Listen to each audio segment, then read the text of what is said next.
All right, we are back for another edition of Terry's Talkin podcast. I'm David Campbell, sports manager at cleveland.com and the Plain Dealer, and alongside, as always, Terry Pluto, award-winning columnist from the Plain Dealer and cleveland.com. Terry, how you doing? I am well, David. Good. We have a lot to go through today, including we got some great responses to your idea last week about famous athletes or notable people that we have all played against during our younger days. We got some really good responses to that, including some pancake references, and pancakes makes everything better, Terry.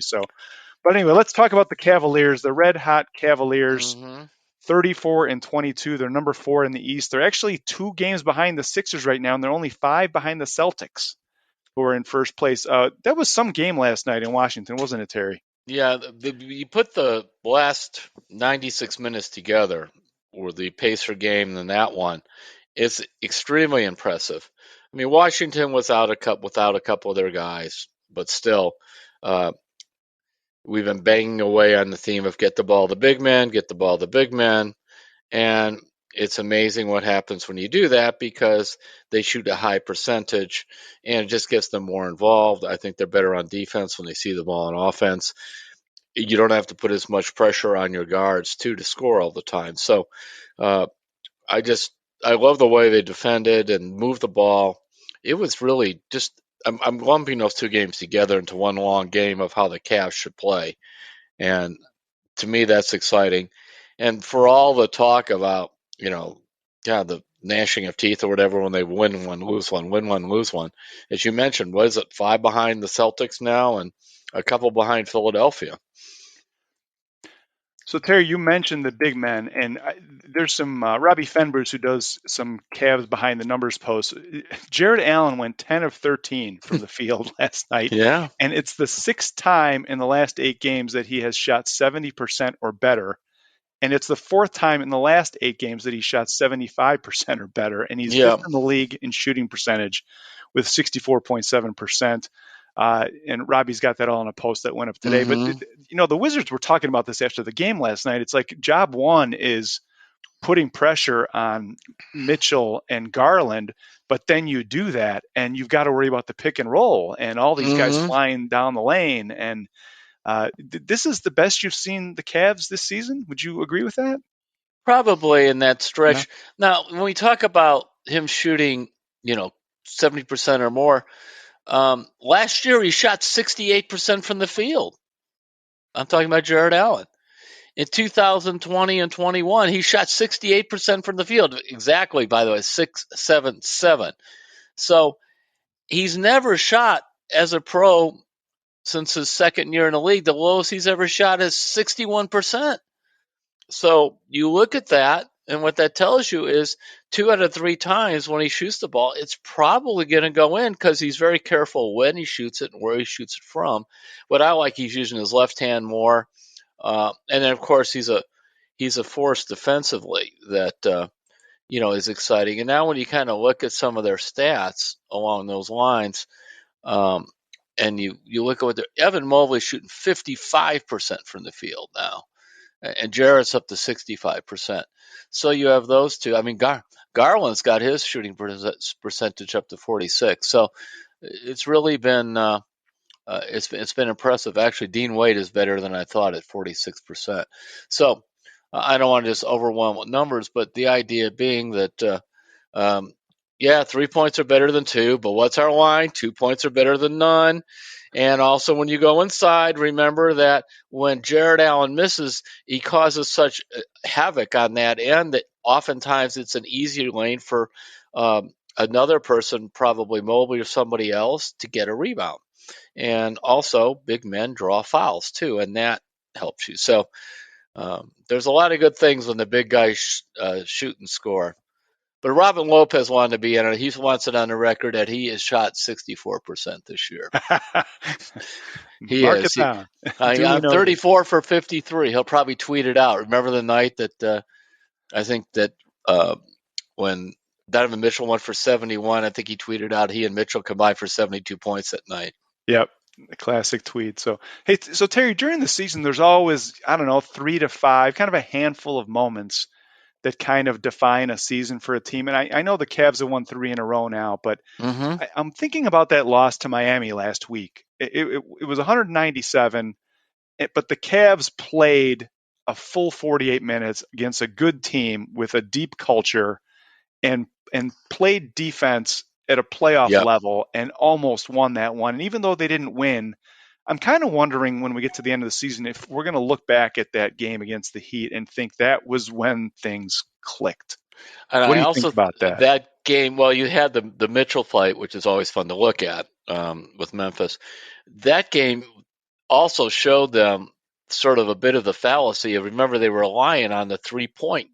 That was a shot. That was a night where they took, I think it was 44 threes and like 40 from 2-point range, and they shot like 65% on one and like 2% on the other. I mean, I think they were like 11 for 43 or something on those threes. And then I think they looked at that and said, why were we not going inside more? And that is a thing that changed. And let's take some of the pressure off the guards for the scoring. And I also believe that um, Garland and Mitchell, they're not just out there playing for their stats. I don't see that in them. Frankly, they both have long-term max contracts. It's not like they need to add a couple points to their scoring average for a financial reason. So this is more of the team approach. I think it's the more what JB envisioned. So Terry, we've been talking off and on about the trade deadline coming up here, and Mm-hmm. Chris Fedor, our colleague who covers the Cavs, has a really interesting story today with Karis LeVert. And boy, you think with all the social media and these guys being on their phones that they would be checking every trade rumor. And Karis LeVert is one of the players who's been mentioned as a possibility that the Cavs might try to move if they wanted to upgrade. And he's basically saying, I don't look at any of that stuff. I'm planning on being here unless they tell us otherwise. And he's just kind of rolling with it, and he's planning on being a Cav the rest of the season, which I thought was really interesting because a lot of these guys take the opposite approach. But Mm-hmm. you look at the way this last week has gone, and you've kind of been saying that the Cavs would be fine standing pat, and this probably just even adds more credence to what you've been saying. Is just take it easy, don't go crazy at the trade deadline. Not that they have a lot of assets anyway, but this is just another reason, right? This recent play in your mind, or how do you feel about the Well, trade deadline I'm right just now? got him up. So he was traded. He was a Brooklyn quite a bit earlier in his career. Then on January 13th of 21, so basically 25 months ago, he was traded that point to Indiana. He actually was in that huge deal that brought Jared Allen to Cleveland as 4 teams. Then February 7th, today, in fact, only was a year ago, he was traded to the Cavs. So then if you turn around, right now, so no wonder he probably isn't checking it because he's been traded a couple times and realize you have nothing you can do about it. Now, Chris outlines it in the story, and I'm not going to talk at length about it because it gets too confusing. But uh, if they keep him and he walks away as a free agent, it kind of messes their salary cap up. If they use him as an asset to bring in a player under contract for next year, it'll help them. And that's why I still think there's a chance he might be traded for somebody like Malik Beasley, uh, a shooter who, while isn't the all-around player that LeVert is, might fit actually a little better. And also, if nothing else, he's under contract for next year. So I wouldn't be shocked if they did that. But it's just not it's not a major deal. You look at LeVert and he's really tried hard to fit in, but I just think it's been a difficult go for him. Um, it's actually his 3-point shooting is the best it's been for his career, 37%. Um, I don't know. I'm not a big fan of him, and that but it's nothing personally because, like I said, he's trying to fit in. He clearly uh, is a good, as they say, culture guy, but his game is too much with the ball. Well, and JB Bickerstaff has really been trying to pump him up. I mean, after the game last night, talking about how he's a starter, he's an NBA starter, but for Yeah. us, he's not, and we're really lucky to have him. And so I think they're trying to make it so that if he does stick around, he'll feel like he's got an important role on the team. So, And, um, and JB's is good at that. I wrote about that for the last weekend. When he came out and kind of had this defense of his team, and some people took it as him being thin skinned. if you read it, it can sound that way. If you listen to it, you can find it, there. You listen to his tone of voice. He was talking clearly to his players. That's how I saw it, because it wasn't a let's rip the media kind of thing. It was more of reminding his guys, oh, wait a minute, we're still pretty good here. And also, he is demanding for them to play this defensive style on a team that is so young. Young guys like to run around, shoot, score, pile up numbers. They don't want to hear about defending and switching and all this kind of stuff that he's been selling since day one. So I believe that that's another reason he wanted to uh, circle the wagons around his players to kind of like stay the course. And Terry, just by way of reset here for our listeners, the trade deadline is at 3 o'clock on Thursday, and the Cavs are without their 2023 pick, which, as you mentioned, was in the Karis LeVert trade. Assuming the Cavs make the playoffs, that'll go to Indiana, their first rounder. And then 25, 27, and 29 all went to Utah in the Donovan Mitchell trade. So that's Basically, why they the can't Cavs are trade a pick hamstrung. for they can't trade a pick forever because you have to have a pick every other year in the first round unless they happen to acquire one and some other major deal. I mean, look, these guys have surprised me in the past. Now, the LeVert thing was rumored last year. I remember that. But the Mitchell trade seemingly came out of nowhere. The Jared Allen deal came out of nowhere. So a number of their big trades, they kept the lid on them and just kind of sprung it on everybody. So the fact we haven't heard anything, um, they still may do something. You never know with the Cavs; they're always looking. So Terry, I wonder if can we talk for a few minutes about Isaac Okoro as he Sure. relates to Kevin Love? We got Caleb Mackey from Columbus is a longtime listener of the pod, and he says, "Hey Terry and David, do you guys have any thoughts as to why Kevin Love has not been playing lately? He's not been shooting well since his thumb injury, but it seems like he's healthy now, as far as I can tell. Could they potentially be trying to get him healthy for a trade? Probably not, but we can get into that." My hope is they're getting him healthy for the stretch run. He has the most playoff experience of anyone on the roster. Veterans like him are indispensable come playoff time. So Isaac Okoro has just been getting this of late. He shot well last night, and he's made 23 of his last 45 three-point attempts in the last 15 games, and that's over 51%. Are these two things related in your mind, or are they just kind of independent? I think they're mostly independent because Okoro is shooting guard slash small forward. Um, and his value is on the defensive end. It's nice that he's making threes because that if you notice, like my guy Lamar Stevens has sort of lost his job to Okoro. He doesn't play much at all. Love situation is um, JB worries a little bit about Love and the pick and roll defense and that kind of stuff. So if he's not shooting very well, then I think JB tends to go away from him. I'm just kind of looking at some of Okoro's numbers, and it's pretty good. I mean, if you go all the way back, really since January 1st, and that's 19 games. I mean, he's shooting like 49% on threes, and it's just, and he's tough defensively. He's one of the early junkyard dogs. Kevin is an interesting discussion because of the value that he mentioned about his experience. And last year, when he was healthy and scoring and really drawing those charges, and he was a big part of really helping JB get those guys around to this is how we're going to play. But this is a sort of a throwback to 2 years ago. He can't stay healthy. He's struggled. The difference is he's not. Remember how basically he was kind of pouting a couple years ago. This has not been that, but he's just not really been able to get anything going at all. I mean, that's an asset they could trade.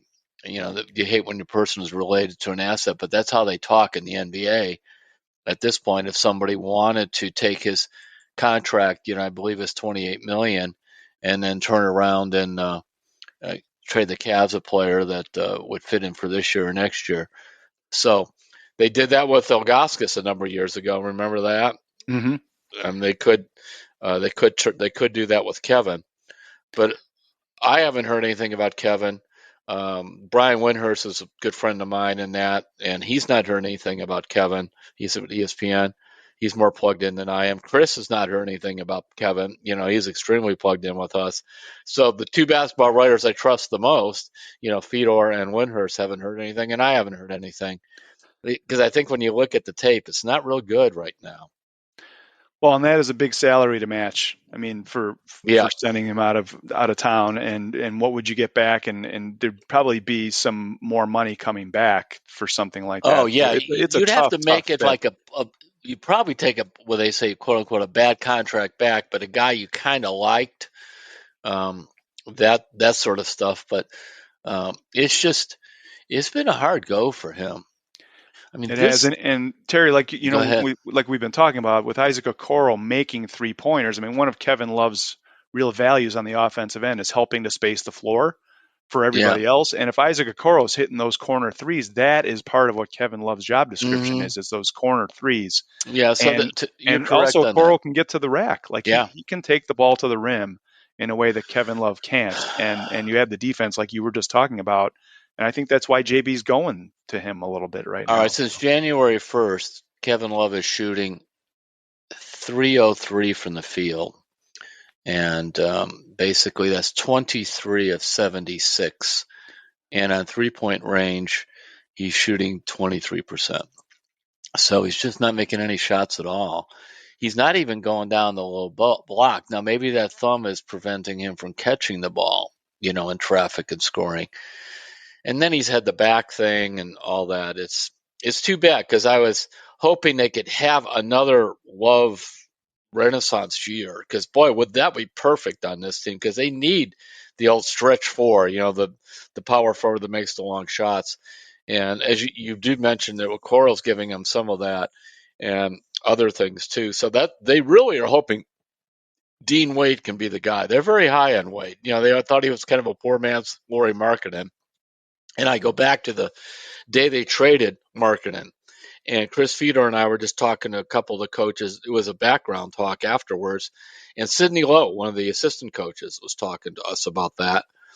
And we were going through some of the guys, and Lowe goes, "Now, don't forget Dean Wade. We really like Wade. He was coming along. He's 6'10". He can make some threes. And that was put out there for a reason. And it's been coming to pass as of Yeah, late. because Ever really, since remember, he's come back. they were going to go with him, and then he got hurt, and he got hurt again. I think he had a shoulder and then an ankle. So they want to go along. A lot of those minutes are going to Dean Wade also. But I mean, look at those numbers on Kevin. I mean, they're bad. Well, Terry, you know how it works in the NBA, and just to go back to what Caleb was writing here, things change quickly, and there Yeah. might be. I mean, Kevin Love might go from being a healthy scratch last night to being an important Mm-hmm. piece down the road if someone turns an ankle or something, and all of a sudden things change. So we shall see, but certainly not the season Kevin Love had intended. So. Terry, another big thing we need to talk about this week: LeBron James will be breaking Kareem's all-time NBA scoring record. It's interesting. I don't know if you saw this post, and I wanted to point out to the listeners, but Mary Schmidt Boyer, who used to cover the Cavs for the Plain Dealer for a long time, a great NBA writer, shot me an email last week, and she's like, "Hey, Wayne Embry predicted this 15 years ago," and I'm like, "Really?" And so I went back and I found the story, and sure enough, Really?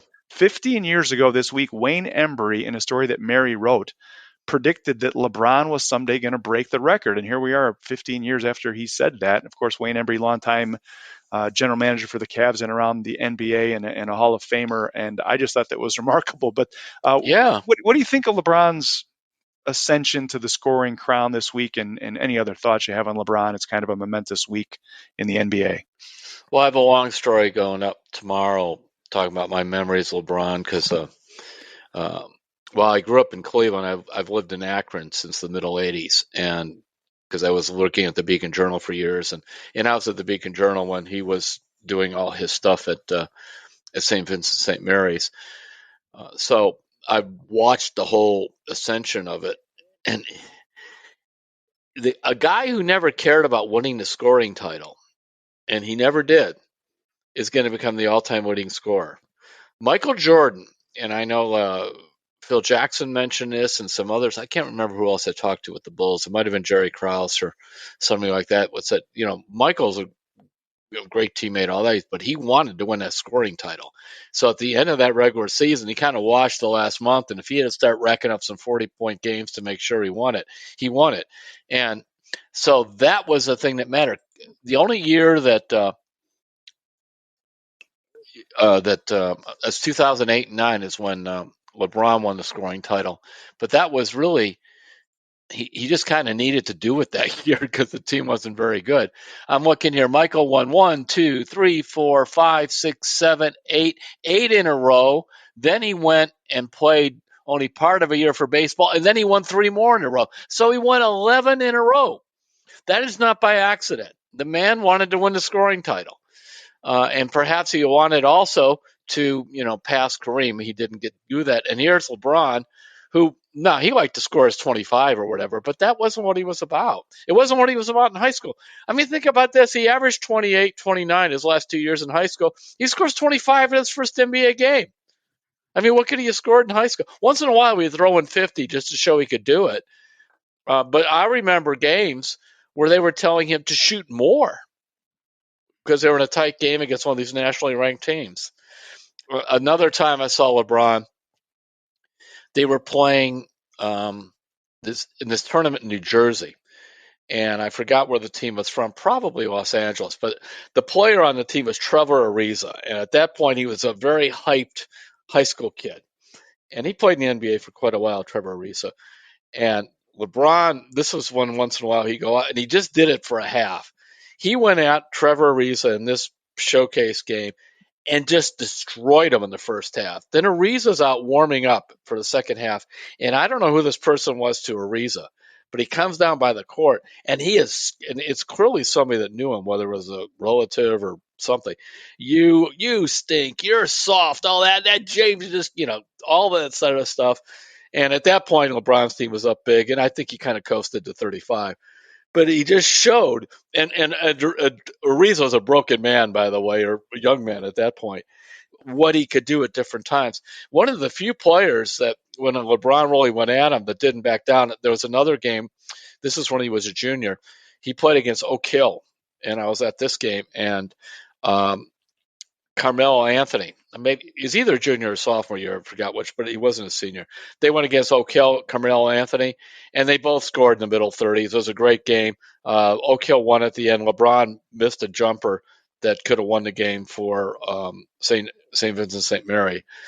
So those were one of the few guys that could stand up to him, because physically, when he wanted to turn it on, he was dominating.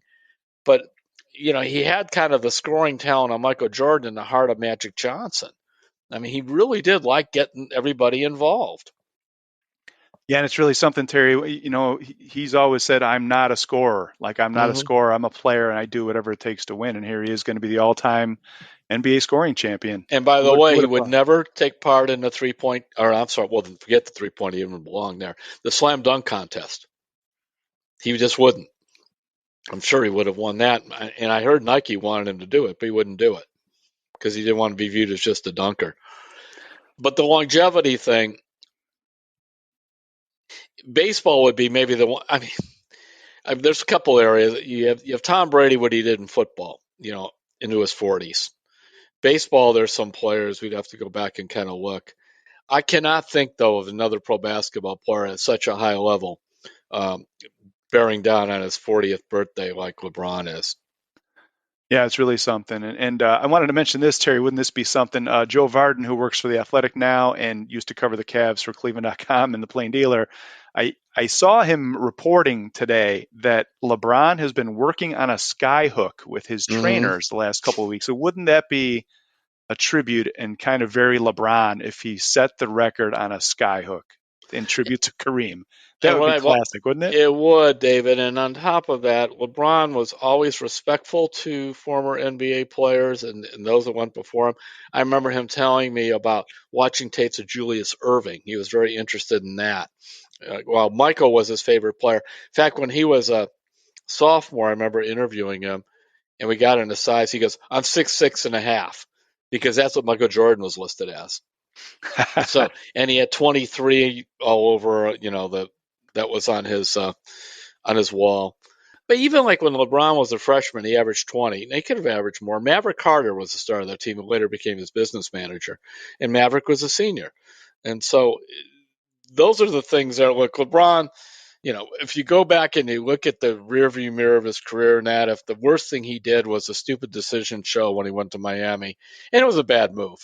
Um, if you really actually want to find out a lot of kind of cool stuff behind that, I wrote a lot about it in my book, the comeback, about LeBron and the Cavs winning that title, which is a book I worked on for a year and a half before they won it. In fact, at one point in that year in 2016, David, it looked like they might get knocked out in the Eastern Finals by Toronto.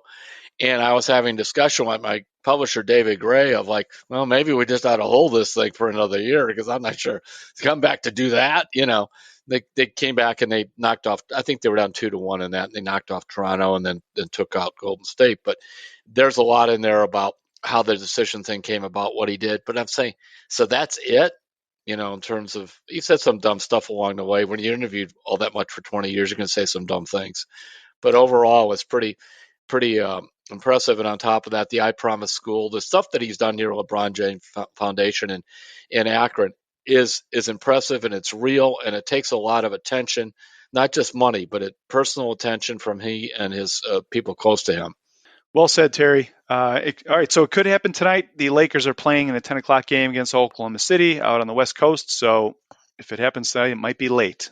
And as for the Cavs, they are back at it on Wednesday night against Detroit. Then they're Friday at New Orleans, Saturday against the Bulls at home, another home game on Monday against the Spurs, and then back at it next Wednesday, Terry, against the Sixers in Philadelphia, which will be very, very interesting. Mm-hmm. Maybe a playoff matchup preview. You never know. So I want to highlight too.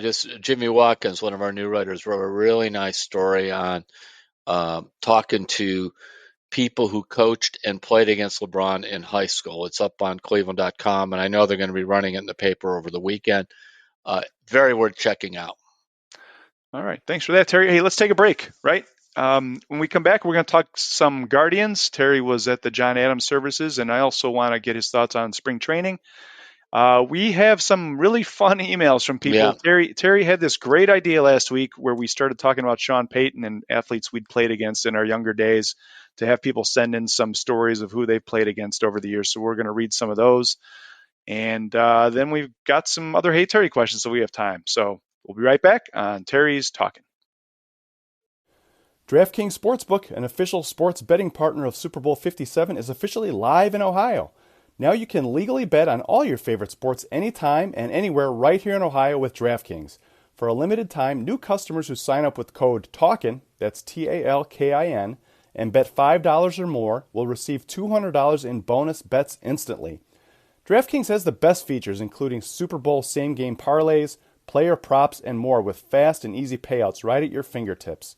Download the DraftKings Sportsbook app now. New customers can use code TALKIN to get $200 in bonus bets instantly when you place a $5 bet on anything. That's code TALKIN only at DraftKings Sportsbook. Gambling problem? Call 1-800-GAMBLER. 21 and over, physically present in Ohio. Valid one offer per first-time depositors who have not already redeemed $200 in bonus bets via pre-launch offer. Minimum $5 deposit and wager. $200 issued as bonus bets.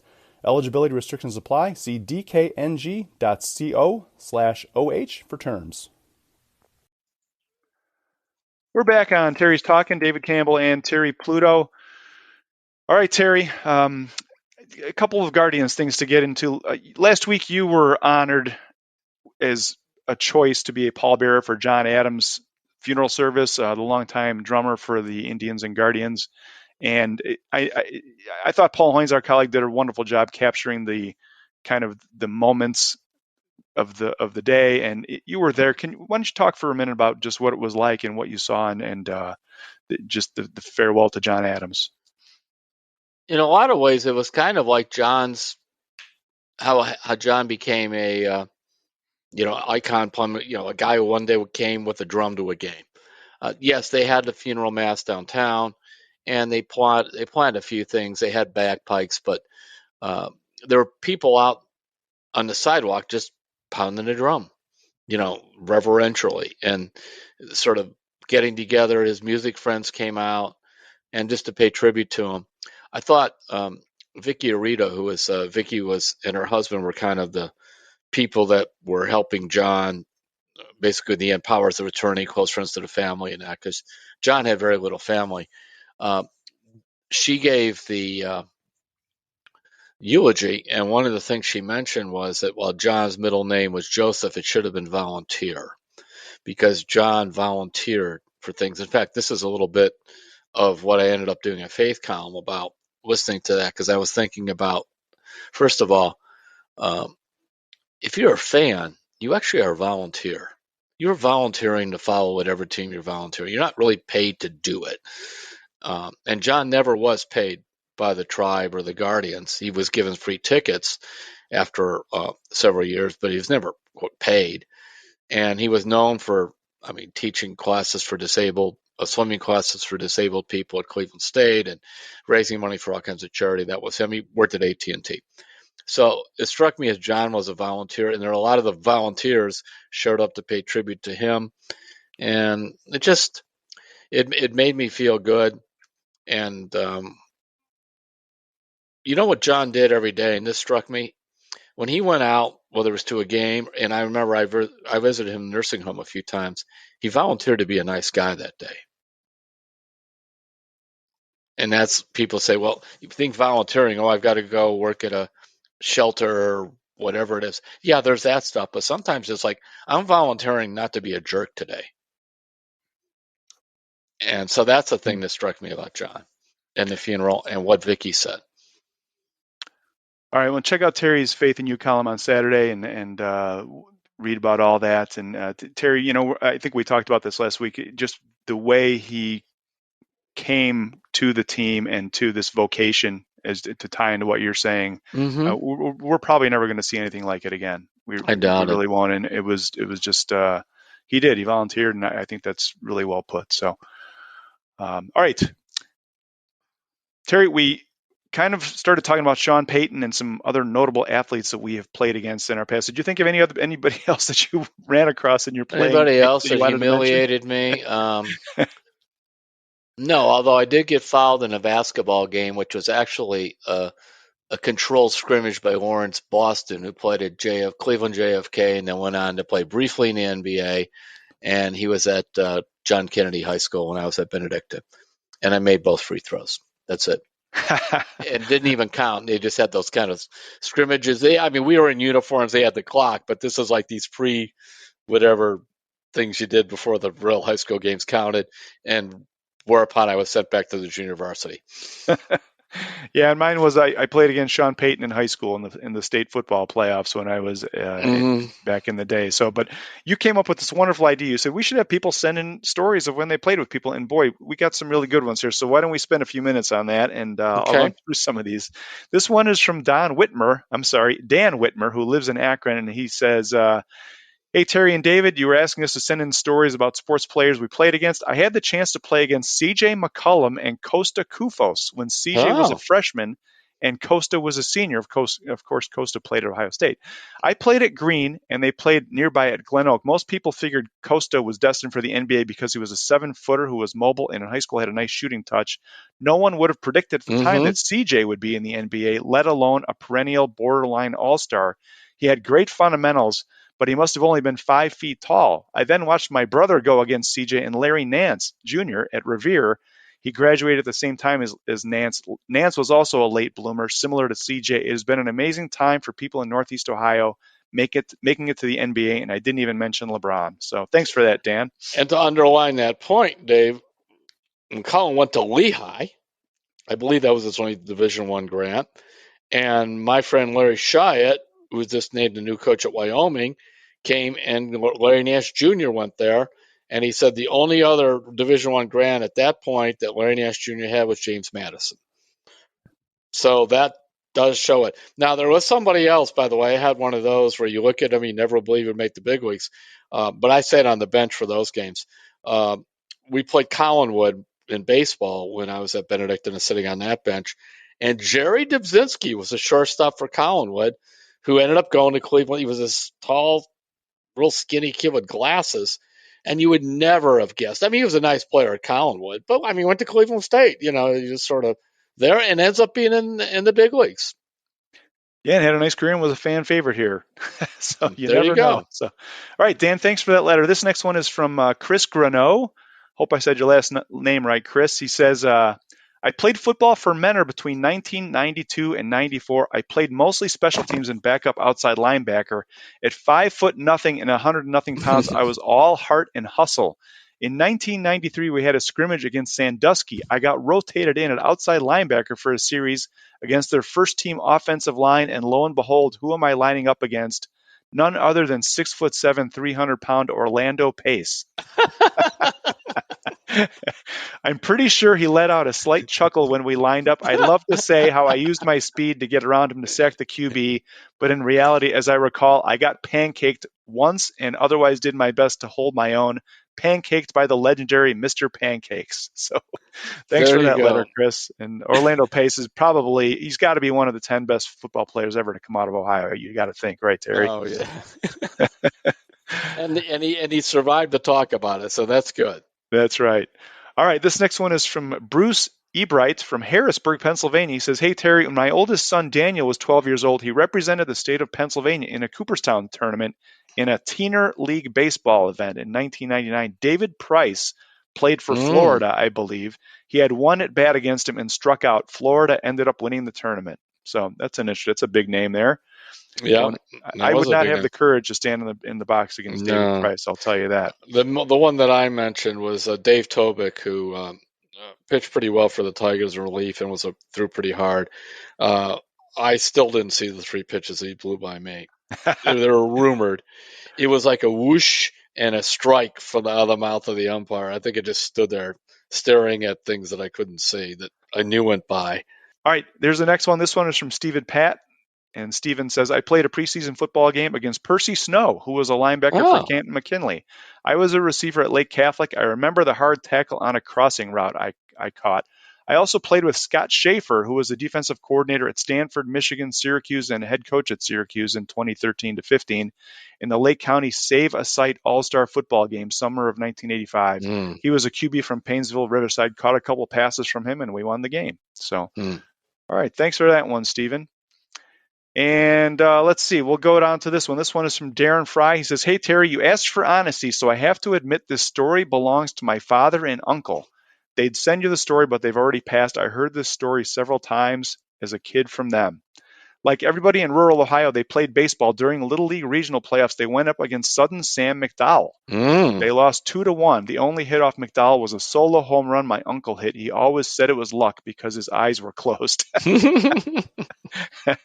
Well, the late Mike Hegan, who used to do the Tribe games with Tom Hamilton, would say, once in a while, all of us would run into a fastball. What he meant, you're just thinking, you're swinging a certain place, and if you just get that swing going early enough, and the ball just happens to be Austin Hedges would occasionally run into a fastball. It was not particularly intended. It just happened. And Terry, so Bob Dolgan, longtime Cleveland sports writer who I think now lives in Chicago. I think he gave Sudden Sam McDowell his nickname, if I remember the story correctly. He did. Does that sound right to you? Yes, he did. That's correct. He did give McDowell that nickname. And, well, this is something that along playing there, when I was covering the Cavs for the Beacon Journal, they weren't supposed to do it, and they would never do it now. But back then, they didn't have 14 coaches and wannabe coaches on the staff. So sometimes the guys on the bench after practice where they would want to play run full court. So they wouldn't get a couple writers, PR guys, and we were out there. I mean, I remember one game I was out in the backcourt with Steve Kerr. My whole job was bring the ball up the floor. Steve was practicing running around picks to catch it and just catch and shoot. And Derek Chivas was in that game, and I think Winston Bennett, a couple other guys. I mean, we knew we had to stay out of their way, but now it would never happen. And just imagine, like, if one of those guys had stepped on my foot or something and sprained an ankle, it would have been bad. Yeah, you would have gotten the scoop anyway. Yeah, I would have. Yeah, that would have been the last for all of us. We'd probably been banned for the gym forever. So a different era for sure. So, All right, we got two more here, Terry. This one is from Okay. Chris Fernandez. He says, "Hey, Terry, my story, Alex Cora, our team from Antilles High School in Fort Buchanan, Puerto Rico, played local high school teams, and his was one of the teams that we played against from his hometown in Caguas, which is Caguas. I hope I said that right. I was a part-timer, mostly a scorekeeper, until my senior year when I finally got some playing time as a pitcher. I figured this would be low level enough to count without seeming outlandish, LOL. Oh, and one more story. I've been a personal trainer for 25 years, and in that time also worked with major leaguers. Troy Tulowitzki was one of my clients. And one time he brought Nolan Arenado, who was a minor leaguer at the time in the Rockies season, to train and work out with us. And he says you can verify it all at his website, chrisfernandez.com. So thanks for that one, Chris. He did not tell us how he did when he pitched to Cora. I mean, I was waiting for what happened. We'll have to get that. Send us another email, Chris. We'll update that next week. So, and here's the last one, Terry. It's from Lou Boyd, and he says, "Hey, Terry, I batted against Bob Feller in 2002 at Indians Fantasy Camp. I hit a soft liner back to Bob, which he knocked down and threw me out at first. At the time, Bob would face batters from each team during the pros versus campers game. Typically, they selected the older players to face him. I certainly qualified in that category. Having a photo and video of that experience, I'm constantly reminding my relatives that I batted against a Hall of Fame pitcher." And again, that's from Lou Boyd. So thanks for that, Lou. Definitely counts. It does. I bet Bob still had a little bit of gas on the fastball. Yeah, Bob would sign that ball for you if you happen to have $10. Oh, so thanks, folks. Hey, if you have any more you want to send us, we'd love to keep this going for another couple of weeks. You can send that to sports@cleveland.com and just put "Hey, Terry" or "Terry's Talkin" in the headline, and we will try to get it on next week's podcast. So, all right, Terry, we're running a little behind here. I wanted to get to some "Hey, Terry" questions. We've got some good ones here. Okay. And the first one is from Paul Cosgrove from Stowe, longtime friend of the podcast. And he says, "Hey, Dave and Terry, do you think Trevor Stephan should be given a shot at the Guardians' starting rotation? As you know, Stephan was a Rule 5 acquisition from the Yankees a few seasons ago. He's been in the bullpen since joining the team and has improved every year. Last year, he had stretches where he would go a number of games without allowing a base runner. I know he is very valuable as a reliever, but he could be a 2 or 3 in the Guardians' rotation. What do you think?" There's no plans to do it that I know of. They believe that the turnaround for him was to get him into the bullpen because he had been a starter in the minors with the Yankees. He has a split finger, which has really helped him move up. I think with the value they put on relievers right now, their feeling is, especially Francona, can never have enough pitchers and relief pitchers, and they'd rather be looking at Gavin Williams and Bibby, Bibee on the minors. I always say his last name right, and a couple of these others. Spino, they keep hyping him. This guy's got to stay healthy, David, before I'm on the Daniel Spino trade. He's got to pitch 100 innings in the minors or something. Clearly his stuff is overwhelming, but they got to keep him together. I mean, a concern on the Guardians is right now your fourth and fifth starters are Savali and Plesac.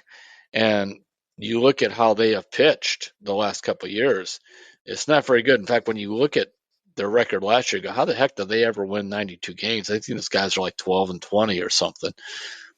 All right, thanks for that question, Paul. And you're right. I think the Guardians have long-term plans for all these guys. And it seems like when they find success, they like to keep a guy in that role usually, right? Yeah, and a lot of it, too, was he was drafted specifically from their reports to go into the bullpen. So that's why they took him. So it wasn't as if they thought, well, we'll just throw him there because see if we can get him together and have him turn around and then start later on. But, to my point, I just wanted to kind of circle back. I mean, if you look at, last year, Savali and Plesac were combined 5-18 with an ERA of around 4.6. How the heck did they ever win 92 games? It's pretty phenomenal, but it was the bullpen that really carried them through all that. Now, a guy that I like, by the way, is Cody Morris quite a bit. Now they're going to prepare him in spring training. I was talking to Chris Antonetti about this as a starter, but they could plug him into the bullpen. They just like having those dominating arms, with Karinchak and Clase. And they still like Eli Morgan. Morgan would be a spot starter if they wanted to do that. All right, Stefan on his numbers to the point. 82 strikeouts in 63 innings. I mean, that's really good. The other thing you like is only 3 home runs in those 63 innings. So a lot of good stuff, 2.69 ERA. But Sam Hetkins, another guy who they love forever as a starter, they put him in the bullpen, and he had a 2.32. I remember watching him, and I just said, I don't see, he was a second-round pick. I don't see it. His stuff is all over the place. He's wild. He was a mechanical nightmare, a big, long lefty, but he figured it out in relief. So I don't think they want to mess with success. All right. Well, I'm really looking forward to going to spring training, Terry. I know you're going to be looking at a lot of these guys. I can't wait to hear your impressions. And you and Roberta have always come up with somebody like one or two names. She's the one who got on the Steve Kwan. I was on Owen Miller. That's right. So we'll see what you come back with when you're out there in a few weeks. So, all right, here's one more, Terry. It's from Jefferson Wolf from Chester, Virginia. And Jefferson says, hey, Terry, the Guardians always seem to find pitchers on the scrap heap every year. Mm-hmm. Do you have any thoughts on any of their spring invitees, and maybe specifically Touki Toussaint, who looks as if he may be a good candidate for the Guardians pitching factory? I enjoy the podcast every week. I heard they like him. I've not seen him. But when you talk about that, and who at this point would have said, I could never get his first name right, Evel De Los Santos, Envel, De Los Santos. And there's another guy. He was 5-0 with a 3.04. There's your rummage sale, winner of the year for them. Along with I would also say Henkins was that too. Now he was well known to them, but I remember De Los Santos. I remember them telling me about him in spring training, and I'm like, yeah, well, so what? Is it because they always have a number of those guys in there. They've tried to have Anthony Ghost be that guy, but Ghost is now coming off of Tommy John surgery. So, and then I see another name, the guy that they did like. It didn't really come through. Remember Anthony Castro? That was not good. That's you kind of throw them all together and see who comes out. Yeah, just for a little background on Toussaint, Terry, for those who aren't familiar, it's Touki Toussaint, Touki, Toussaint. Spent some years in the Braves organization and was in the Angels organization last year. And you're right, he kind of fits the mold of kind of the big, 6'3", 215 righty. And, he's been in some big trades. People have liked him, but he hasn't just done that much. He's going to be 27 this year, and last season with the Angels, 1-1, 4.62 ERA, 8 games, 25 innings pitched, gave up 2 home runs, 19 walks, and 26 strikeouts. So anyway, a name to watch, and thanks for bringing that up. So we appreciate the question. Well, what he can do is when this guy makes the team and is playing well early in the year, he can send us an email and say, I told you so. I'm as good a scout as your wife, Roberta. All right. I think we're about time to wrap up, Terry. Do you have a book recommendation you want to mention this week? Anything you want to, or something else? A book or something else? A book or something else. Well, I like a writer named Richard Whitlow, Whitlow. He's considered kind of the Christian John Grisham. And I read a book of his called Relative Justice that I like, but I think you could really find him online. And if you like Grisham stuff, you like his. Most of them are set in the South in Georgia. He was a practicing attorney for years in the state of Georgia. And really, some Christian fiction is terrible and some is really good. And because it's sort of like when you hear that, go, oh, well, that means there's no grit to it or anything. No, just the opposite. His stories are good. He's a good storyteller. Richard Whitlow. Yeah, and it's always, you can tell when someone is an expert in something else and they bring that expertise into the writing, you can tell the fiction is going to be good because it's actually based in experiences that the person has had and they know what they're talking about. So that's like interesting. A writer I do like too, Michael Connelly, writes a lot of the Harry Bosch things, a lot of very big selling writer there. What he does, he's got a whole kind of stable of well, first of all, he covered the police beat for the LA Times. That started it. And actually had done the police beat before that in Fort Lauderdale, I believe. Then he moved to LA. And then he got to be friends with these detectives. And as he began writing novels, he kind of put them like they go out They tell stories. He buys them beer and food. I'm sure he pays them as researchers. And then he just comes up with stuff. And that's why when he'll be moving his novel along to be some weird side story of, how some guy solved the crime because he found some soggy, chocolate chip cookies in the middle of a muffler, or just these weird things. They're so off the wall that they've got to be true. My friends in law enforcement that I would talk to say when they're talking to somebody, they go, that is the dumbest excuse.